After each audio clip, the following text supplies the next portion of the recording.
I really like Star Trek. So today, I guess, marks a thing. 32 trips around the sun. This time of the year, I'm always a little more reflective about the things of past and the things that will come.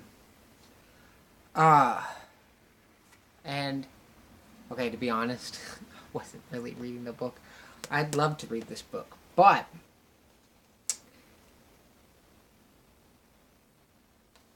Star Trek, it's really important to me. And this episode is really important to me as well. The Next Generation is about as old as I am. Like, it came out in 1987. It came out in 1987. Old, the whole 32 trips. Okay, not old. It's weird.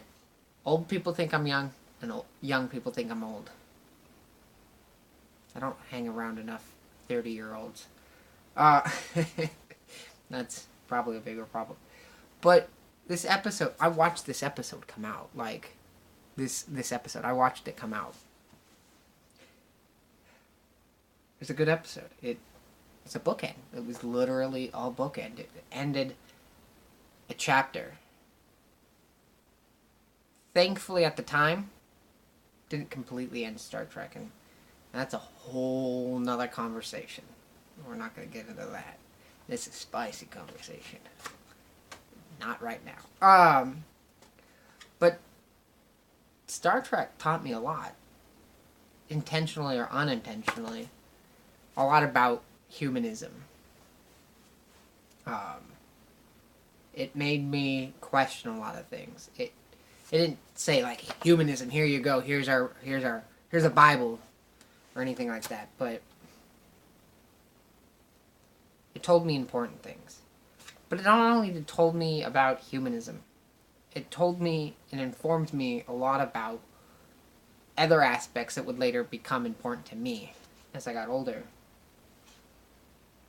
One of the important characters in this series for me is Captain Jean-Luc Picard. I don't do a French accent very well. I don't even think that was supposed to be a French accent. Captain Jean-Luc Picard. I am Captain Jean... Don't do that. Okay. But, you know, his style of leadership, his curiosity about the unknown, and his willingness to be a leader, but yet push the rules. By the way, Captain Picard is definitely better than Kirk, and that's not like a age thing or anything. I think Picard out of the two is. I think it also has to do with the time frames of when they were exploring in their universe. Time frames within their universe. Kirk was much more cowboy versus. I'm going to talk too much about Star Trek. Which might not be bad. But this episode in particular has been on my mind a little bit. Because it deals with the past, it deals with the future, it deals with the present. But it also deals with Picard. Picard's the central character in this episode. And the way that it ends, it gives me goosebumps every time I think about it. And there's a scene, which I've turned to right here, where there's those ums and filler words again, where the gang, as normal, the other leading characters, Crusher, Riker, Deanna Troi, Worf, and Data and Geordi, playing a game of poker like they normally usually do. There's many scenes throughout the series of them playing poker. But Picard has never seen. And I'll just read to you. The gang is playing cards. They're talking about the experiences Picard had told them about the future, the past, Q, and all this stuff. Oh, Fascinating moment. Side note, I got to meet John Delancey a couple of years ago. Oh, that was amazing. So a bad nerd.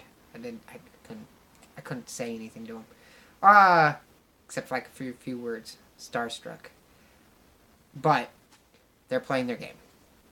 The chimes sound at the door. Come in, Riker says. Crusher couldn't guess who might want to join the game, as the regulars were all there. As a result, she was quite surprised when she saw the captain standing there in the corridor. Everyone stood at attention as he entered the room. The first officer looked concerned. Sir, is there a problem? Picard shook his head. No problem at all. I just thought I might join you this evening. If there's room. Glances were quickly exchanged, and smiles. Plenty of room, said Riker, speaking for all of them. In fact, it looks like, to me, there's a seat next to Datum. The one Dr. Crusher just abandoned. The captain looked at his chief medical officer. A run of bad luck, he politely asks. She shrugged. Maybe it'll all change, she hoped out loud. As Picard sat down, the android gave him a deck of cards. Would you care to deal, sir? The captain seemed pleased. Oh, thank you. He started to shuffle the cards. You know, I should have done this a long time ago. I was quite a card player in my youth, you know. Troy leaned forward slightly. You are always welcome here, sir. He nodded. Yes, I know.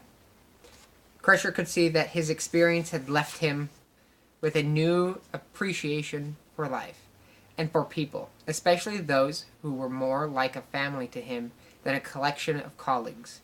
Sometimes, Picard went on, you lose sight of the things that are truly important. I hope I won't make that mistake again. As he glanced at each of them in turn, the doctor could see the brightness in his eyes that betrayed his feelings for them. And also perhaps a certain blonde security officer who was no longer with them. Then, a little embarrassed, he began to deal the cards. So, he says again, regaining command of himself, 5 cards done, nothing wild, the sky's the limits. And they continue on. The reason I read you that, to help paint a picture. Whoa, I gotta be careful of the lighting situation. But to paint a picture, right, is Picard through the whole series, up until this point, there's a couple glimmers of it. But he's this very, I'm gonna forget the word, but he's large. You know, you could get the feeling from maybe lower crewmen or guests that he was this larger than life figure. At first he didn't deal well with kids. You could definitely see this progression through the whole series of him opening it up. This man is in charge of not just a starship and the lives of everybody on board, but we're talking a small city. For those who do not know anything about the series, the Starship Enterprise D is this large starship that holds 1,000 people. Crew and guests and civilians and children and families and everybody. It's actually quite amazing. I love the blueprints. But side note, but it's also a flagship. It's representative of the fleet of the Federation, of the ideals of the Federation. It's on the border. So Picard, who at one point was a rebellious young man, you know, grew into this person who was curious about the world and had a sense of prestige about him. And he had gained a position of prestige and power and of importance. And other people respected him for this. Some other people didn't. And he was able to help people become better people. His interactions with Data and all of the rest of the cast, especially the stuff with Data, those are personal stuff.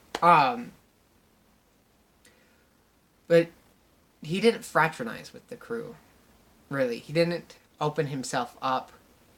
He was a very solitary person. Even in some of the episodes where there was romance between maybe him and Crusher, or maybe a love interest. It was definitely this counterpoint to the whole Kirk woman chasing kind of thing.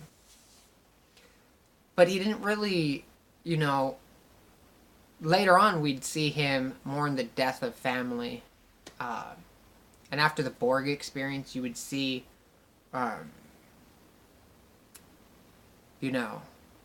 him trying to wrestle with his humanity and stuff like that. But it's in this story that he learns about humanity himself, He's willing to take the test that Q gives him. But that test is partly to understand for him what humanity is. It's those connections. I can't remember who said it. Maybe it was from Star Trek. Maybe it was Neil deGrasse Tyson or one of these wonderful science educators. Maybe it was a philosopher, but this idea of live for today. Don't live in the past. Don't live in the future. Live for today, because you will never get today again. Thinking about it, I'm pretty sure it was Sarok in the Search for Spock movie.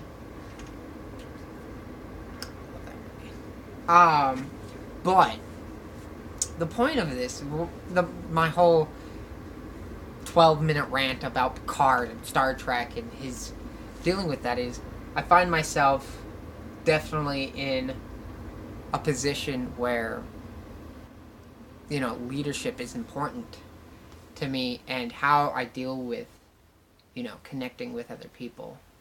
Like, I want to be a film producer. I'm leading other people. I've got to be like Picard, maybe not 1,000 people, maybe not a starship, not in a military conflict, but, my hope is one day to have a good crew of people that I get to work with on a regular basis, and we get to tell wonderful stories. I'm more interested in the companionship from the people I get to work with than, having that big taller ticket at the end of the day. But I want to be like Picard at the end of this. I want to be that kind of a leader. Somebody who is able to be a leader. Be that larger-than-life symbol that brings people together. First, I gotta find that crew. First, I gotta be that larger-than-life person. And then, maybe, I get to open up to them and build a decade's worth of experience. The things that, if I could really rush time on, would be getting to be in that place where we had that deep connection.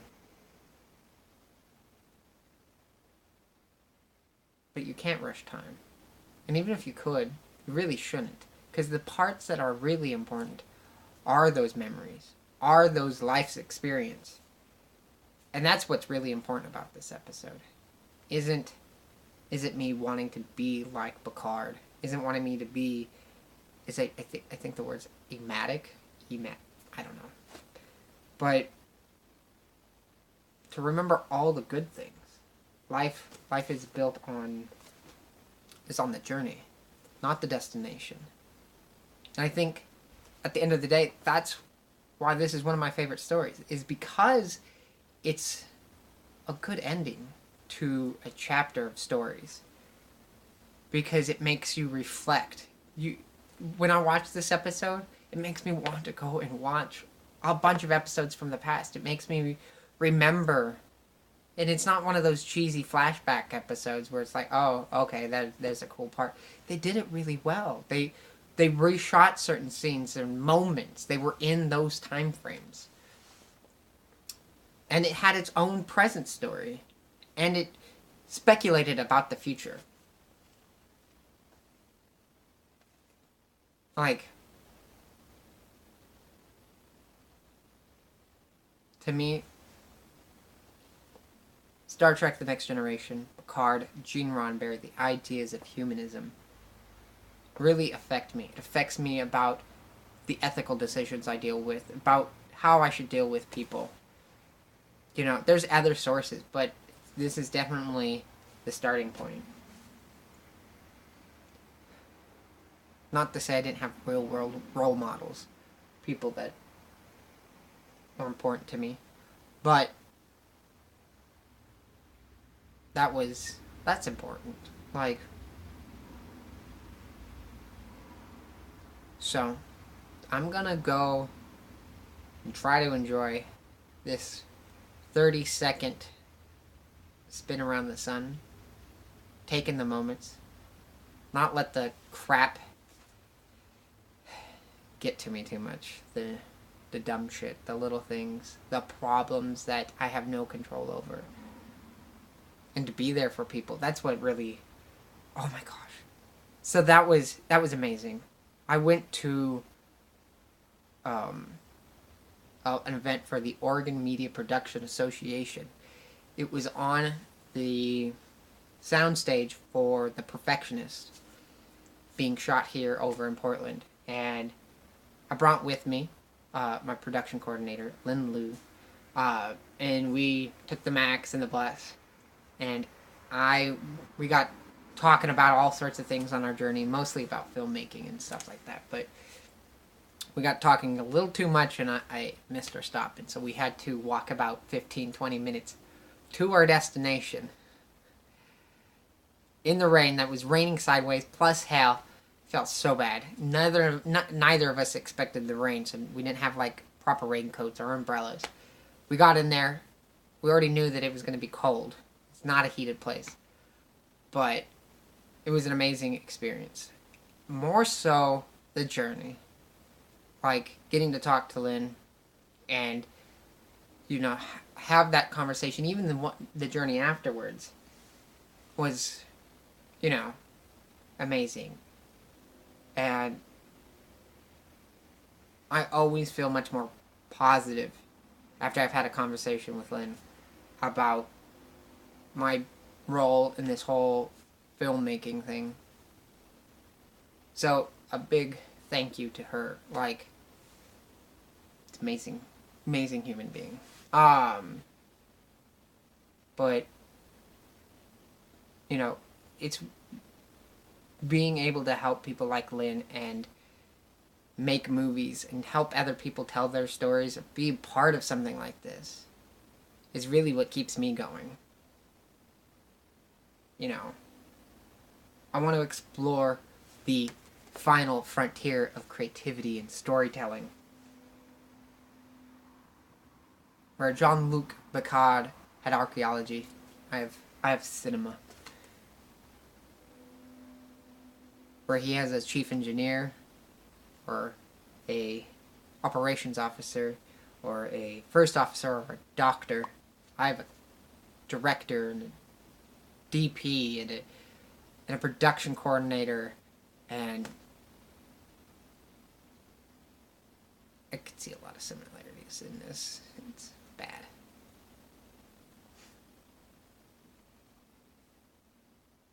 Wow. I could ramble on for days, but nobody wants to watch too long of a video. But, before I go, if you've made it this far, you watched the almost 20 minutes of me talking about my week, talking about a moment, if you could let me know that you watched it, just say, hey, sounded good, or sounded bad, or maybe it could be 5 minutes shorter or 5 minutes longer. And if you haven't, find me on my other social media platforms.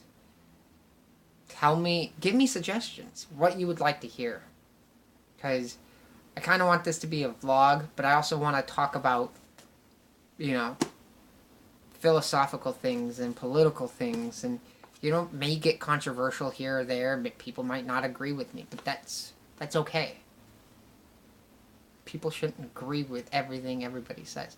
And you shouldn't take everything everybody says as true anyways. Like, that's my goal. At least with this. So, I'll see you later. Stay tuned. See you next weekend.